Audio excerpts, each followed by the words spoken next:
ఏపీలో తాజాగా అధికారం చేపట్టిన కూటమి ప్రభుత్వం గత వైసీపీ పాలనలో చోటు చేసుకున్న అక్రమాలపై ఫోకస్ పెట్టింది.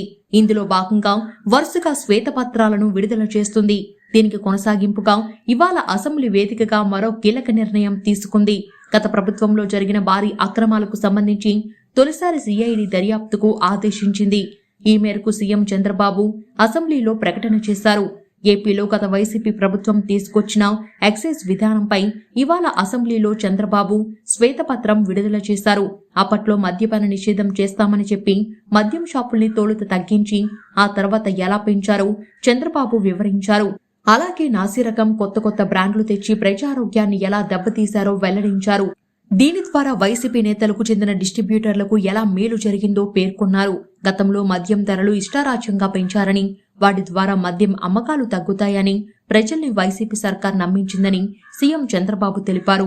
పొరుగు రాష్ట్రాలతో పోలిస్తే నాసిరకం మద్యం బ్రాండ్లను తెచ్చి భారీగా అమ్మకాలు చేశారని, అయినా ఆదాయం రాలేదన్నారు. ఆ డబ్బులన్నీ వైసీపీ నేతల జేబుల్లోకి వెళ్లాయని చంద్రబాబు ఆరోపించారు. చెల్లింపులు ఆలస్యం చేయడం, ఆర్డర్లు ఇవ్వకపోవడం వంటి చర్యలతో దేశంలోనే 5 టాప్ బ్రాండ్లను రాష్ట్రం నుంచి తరిమేశారన్నారు. ప్రభుత్వంలోని ఇతర శాఖల డబ్బు తీసుకొచ్చి ఎక్సైజ్ శాఖలో పెట్టుబడులు పెట్టించారని, దీనివల్ల ఆయా శాఖలకు 250 కోట్ల నష్టం వాటిల్లిందన్నారు. అలాగే డిజిటల్ చెల్లింపులు చేయకుండా నేరుగా డబ్బులు తీసుకుని మద్యం విక్రయించారన్నారు. కాబట్టి ఇప్పుడు ఆ అక్రమాలన్నింటినీ సరిచేసి కొత్త మద్యం విధానాన్ని తీసుకురావాల్సిన అవసరం ఉందని చంద్రబాబు తెలిపారు. అంతకంటే ముందు వైసీపీ హయాంలో మద్యం అక్రమాలపై సిఐడి విచారణ చేయిస్తున్నట్లు చంద్రబాబు ప్రకటించారు.